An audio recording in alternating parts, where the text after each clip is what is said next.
Yesterday, I was having a conversation with a man here in India, and obviously, this is where I live.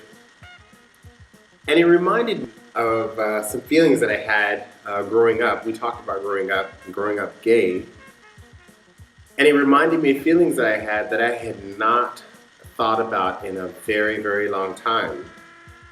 We were just talking and talking and talking about basically maneuvering around our families before we came out to our families. So effectively, we were talking about managing in the closet. And it was ironic because, I mean, as I was sitting there, all those feelings started to gush back. I didn't feel them anymore, in a sense. I wasn't affected by them, but I certainly remembered them. And what I remembered most was sadness. Today I was listening to music as I always do, and this is what sparked this discussion. This is what wanted me to draw out this closet for you listening. And I hope that someone of you somewhere who is unsure about what to do about someone in their environment, particularly a young person whom they think could be queer, well, I want to tell you a little bit about my perspective, and then perhaps that will shed some light on you and what you want to do, even if that person is you yourself. For me, listening to this song, there's this song by DeBarge called All This Love. Have you heard it? I had some problems. Then he goes on to say, but no one could seem to solve them, but you found the answers. And it's this really, really intense and morose song. And one thing I like about this song, and it's interestingly the same thing I like about Michael Jackson, particularly as a kid, was that there's this deep, deep sadness and a connection to the sadness. So it's not a fear and it's not a retreat.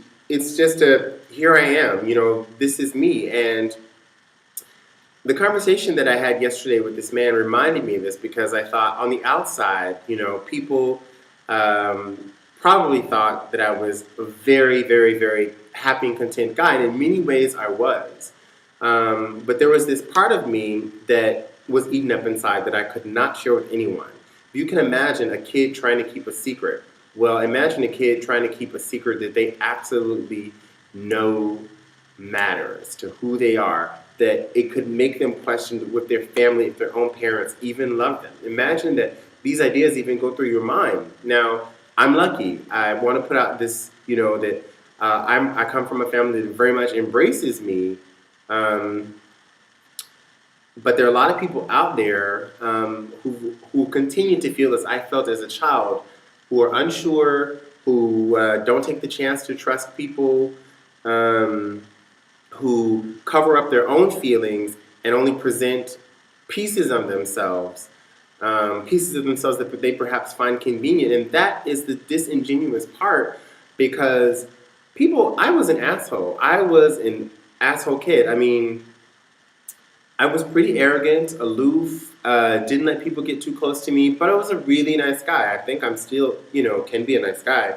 But back in those days, when I was in the closet, I had something to protect. And it's something that I could not discuss with anyone, that I could not even, basically, I couldn't even discuss with myself. I only, thought about it in my journals, which I only started to keep towards the end of high school. So all through middle school, when all these ideas were going through my head, I had no one to share them with. And that is not something that you want to do to a child. And when I hear people talking about gay rights, to have them or not to have them, gay marriage, to have it or not to have it, it's insulting, it's painful, it's a slap on the face. But first and foremost, it makes me think, wow, the person is really ignorant. They have no idea what they're talking about. And the same goes for, I have all these videos on YouTube. I could be talking about anything, and there will be that random person that says, "You're a monkey Negro faggot." Literally, like, you're a monkey, big nose, Negro faggot who should, die. Like, there are people who, to this day, find pleasure, some sadistic pleasure, and speaking to me like that, unprovoked, unsolicited, having no relevance to anything that's being talked about in the videos, if people speak to me like that. And that's what I want people to see, is that those of you who feel any sort of uncertainty about gay rights, well, they can do this, but they can't do this. No.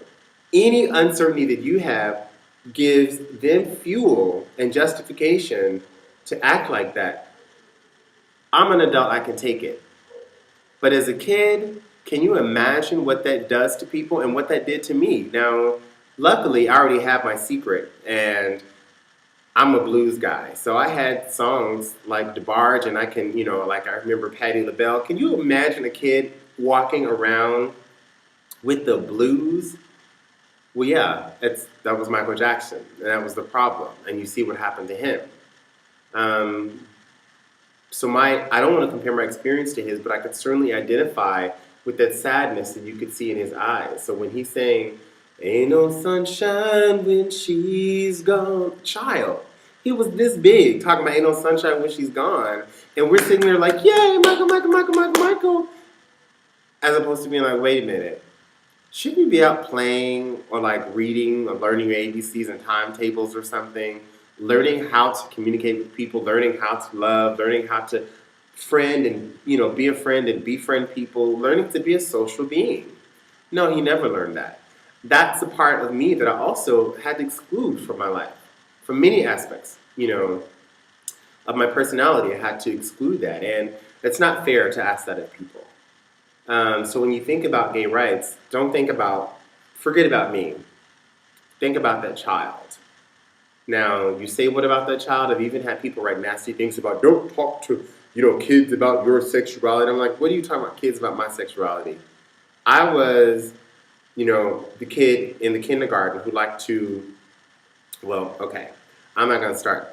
Let me just leave that for the books. And if you want to know all those stories, you can read it. But let me just say, as far back as I can possibly remember, there was something different, which I came to later understand as gender and sexual identity. Now, that's a loaded term for a kid. There was no one, nowhere in my life who said anything about this except for, the random, "Oh my God, he's a sissy," or "There's a sissy in there." I remember one of my uncles said, Jermaine Stewart, that singer, we don't have to take our clothes off. We were sitting there watching the video on BT, and my uncle's like, "Who's this sissy?" And I was like, oh. Now that was probably like 1985, 86, so I was like 6th grade. And these were the kinds of things that I heard about this thing that I was. I didn't know what it was, and I certainly, comments like that scared me away from it. And again, I want to reiterate that this is an uncle who adored me and whom I adore, who's never said anything like that since, who probably didn't know anything other than that to say. And that's the unfortunate part, because we now have the opportunity to say to kids, whatever's going on with you, period. We don't even have to frame it for them, but to listen to children and to really, really, really, build trust with children. And I had people that I could have trusted, but I didn't, because no one reached out to me. No one said that I could talk about anything that I needed to talk about. And I kept that inside so much. The only outlet that I had was music. And music, I mean, you want to talk about a DJ saving somebody's life? Honey, even today, I just need to like go break it down on the dance floor, just whenever. And I don't do it a lot here, because like when I really like start breaking it down, like other people stop dancing and I become a spectacle, which defeats the whole purpose, because if the roof is on fire, it takes all of us to keep it up. So we feed off each other's energy, and I just can't stand being a spectacle. But it's, I could always just dance at home. But learning those kinds of outlets became very healthy for me. A lot of people don't learn very healthy outlets. They learn, addiction, drugs, alcohol, credit, food, sex, as their outlets for these kinds of feelings. So homophobia, the hatred of this, including in children, breeds that in adults. That's us. We have to be accountable for that. Closet is not a workable fixture.